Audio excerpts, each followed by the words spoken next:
Concept मैंने आपको बताया ना कि एक से एक बढ़कर इंपॉर्टेंट कॉन्सेप्ट्स हैं, इसको ध्यान से समझना। ये बेसिकली हम क्या पढ़ने जा रहे हैं, हम पढ़ने जा रहे हैं इमेजिनरी सेंटेंस। क्या पढ़ने जा रहे हैं? Imaginary sentence.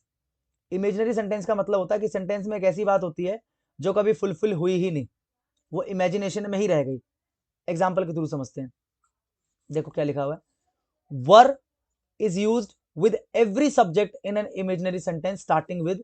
अगर कोई इमेजिनरी सेंटेंस है जो शुरू हो रहा है किससे? इफ से, एज इफ से, एज दो, suppose, I wish, in case and would that. अब ये आपको याद रखना है कि अगर इनसे सेंटेंस की शुरुआत हो रही है तो वो सेंटेंस क्या बन जाएगा? इमेजिनरी। क्या बन जाएगा?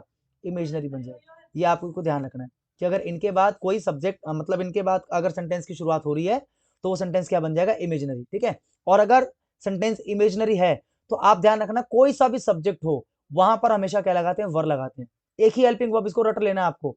ना वहां पर वॉज आएगा, ना इज आएगा, ना एम आएगा, ना आर आएगा। ऑलवेज क्या आएगा? वर वर वर वर और वर। ठीक है, ये आपको ध्यान रखना है। एग्जाम्पल के थ्रू समझते हैं। I wish I were the prime minister of this country. I wish I were the prime minister of this country. देखो आई विश, ये रहा आई विश, दिख रहा है।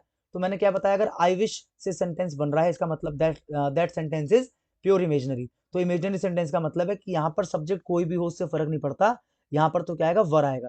तो एग्जाम में कई बार क्या दे देंगे, क्योंकि आपको पता है अगर आप जनरल रूल के हिसाब से चलोगे, टेंस के हिसाब से, तो आपको पता I is a singular subject और आई के साथ क्या आना चाहिए? आई के साथ आना चाहिए वॉज। लेकिन यहाँ पर हमने वॉज ना लगाकर यहाँ पर हमने क्या लगाया? वर लगाया, क्योंकि सेंटेंस क्या है? इमेजिनरी है।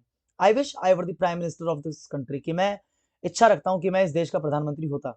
इफ ही वर यू, देखो इफ से शुरू हो रहा है और सेंटेंस क्या है? Imaginary. If he were you, अगर वो तुम होता, यानी कि अगर वो तुम्हारी जगह होता, he would not let that happen, तो वो ऐसा होने नहीं देता। अगर वो तुम्हारी जगह होता तो ऐसा होने नहीं देता।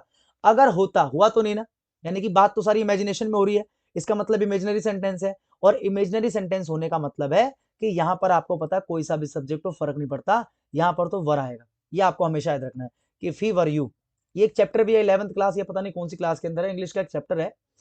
उस चैप्टर का नाम एक प्ले है basically, if I were you. If I were you एक प्ले है, आप देखोगे आपको मिल जाएगा इफ आई वर यू। ठीक है, अगर मैं तुम होता या अगर मैं तुम्हारी जगह होता, कह सकती हूँ। अगला देखो, suppose you were the governor, कि सपोज करो तुम गवर्नर होते, तो देखो बात तो वही है, कल्पनाओं की बात हो गई, इमेजिनेशन की बात हो गई, क्योंकि देखो लिखा है ना ऊपर सपोज। अगर सपोज से सेंटेंस आपका शुरू हो रहा है, ये देखो सपोज। ठीक है, इफ तो अभी आया था एग्जांपल, ये रहा सपोज वाला रहा। Suppose you were the governor, what would you do, अगर तुम गवर्नर होते तो तुम क्या करते। ठीक है, तो ध्यान रखना सपोज से बनने वाला जो सेंटेंस है, इमेजिनेशन की अगर बात हो रही है तो सब्जेक्ट कोई भी हो फर्क नहीं पड़ता, यहाँ पर क्या आएगा? वर आएगा। Suppose if you were there, suppose अगर तुम वहां होते, व्हाट वुड यू डू, तो तुम क्या करते।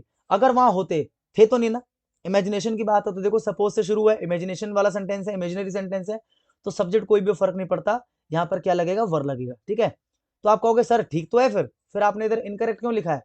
अभी समझाते हैं इनकरेक्ट क्यों लिखा है।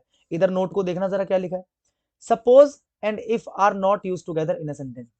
सपोज का मतलब क्या होता है? मानो। इफ का मतलब क्या होता है? मानो या यदि। सपोज मतलब यदि, इफ मतलब यदि। तो अगर दोनों की मीनिंग सेम है तो आप ध्यान रखना कभी भी सपोज और इफ साथ में यूज नहीं होती, एक सेंटेंस के अंदर नहीं होते साथ में यूज। तो आपको पता है suppose and if are not use together in a sentence, की साथ में कभी भी नहीं आते। तो आपको पता है गलती क्या है, या तो यहां पर सपोज रहने दो या तो यहां पर इफ रहने दो। Suppose you were there, suppose तुम वहां होते, व्हाट वुड यू डू, तो तुम क्या करते। लेकिन अब तो ये करेक्ट हो गया ना। ठीक है, अगर आप सपोज को हटाकर इफ रहने देते, इसको हटा दो और इसको रहने दो, इसको रहने दो। If you were there what would you do, तो तुम क्या करते। If you were there what would you do, तो तुम क्या करते। ठीक है, आगे देखो, what sorry would that I were king. देखो वुड दैट से शुरू हो रहा है, अभी ऊपर लिखा था मैंने, यहाँ पर देखो वुड दैट, ये रहा, इमेजिनरी बना देता है। Would that I were king, देखो आई के साथ क्या आ गया? वर, क्योंकि सेंटेंस क्या है?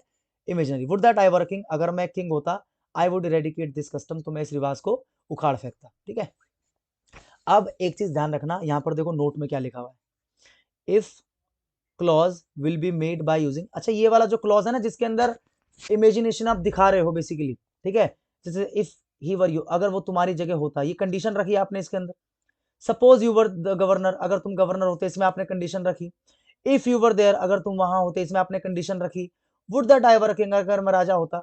जिस सेंटेंस में आपको ऐसा लग रहा है कि कंडीशन रखी गई है, या जिस सेंटेंस में इन शब्दों का इस्तेमाल हो रहा है, जो शब्द यहाँ पर लिखे हैं, उस क्लॉज को देखो, बेसिकली दो क्लॉज होते हैं, तो उस क्लॉज को हम क्या बोलते हैं, इफ क्लॉज। ध्यान रखना, जिस क्लॉज में इफ एज दो सपोज आई विश या इनकेस या वुड दैट आ जाए, हम उस क्लॉज को क्या बोलते हैं, उस क्लॉज को हम बोलते हैं इफ क्लॉज।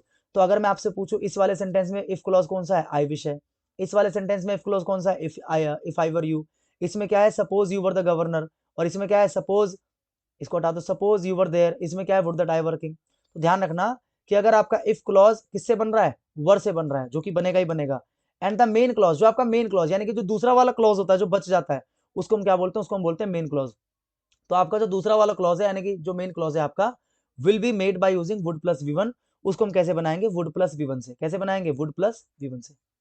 ठीक है, जैसे देखो, I wish I were the prime minister of this country, इसमें तो एक ही क्लॉज है, आई विश, मैं विश करता हूं कि आई वर द, इसमें एक ही क्लॉज है, दूसरा क्लॉज है ही नहीं। ठीक है, इसमें देखो, इफ ही वर यू, अगर वो तुम्हारी जगह होता, he would not let that happen. तो देखो ये हो गया आपका इफ क्लॉज, और ये वाला हो गया आपका मेन क्लॉज। तो इफ क्लॉज आपका वर से बन रहा है यानी कि इमेजनरी है, तो आपका जो मेन क्लॉज है, मेन क्लॉज आपका किससे बनेगा, मेन क्लॉज किससे बनेगा, वुड प्लस वी1। देखो, would not let that happen. तो आपको ध्यान रखना है, ठीक है, कि अगर आपका इफ क्लॉज इससे बन रहा है तो आपका जो मेन क्लॉज है वो किससे बनेगा, वुड प्लस वी1 से बनेगा। ये चीज आपको याद रखनी है। आगे देखो, इस वाले में देखो, suppose you were the governor. देखो इफ क्लॉज है ये वाला, क्योंकि इसके अंदर कंडीशन रखी गई है कि मानो तुम अगर होते, और ये आपका main clause, what would you do. तो देखो यहाँ पर भी क्या है, वुड प्लस वी1। तो ये बहुत इंपॉर्टेंट कॉन्सेप्ट है, इसको ध्यान रखना है कि यहाँ पर वर से बनता है, और जो मेन क्लॉज होता है वो बनता है वुड प्लस वी1 से। यहाँ पर भी देखो, सपोज यू वर देयर, अगर तुम वहां होते, व्हाट वुड यू डू। तो देखो would plus V one, would that I were king, if clause, I would eradicate, would plus V one. बहुत इंपॉर्टेंट कॉन्सेप्ट है, आप इसको ध्यान रखना। आगे बढ़ते हैं,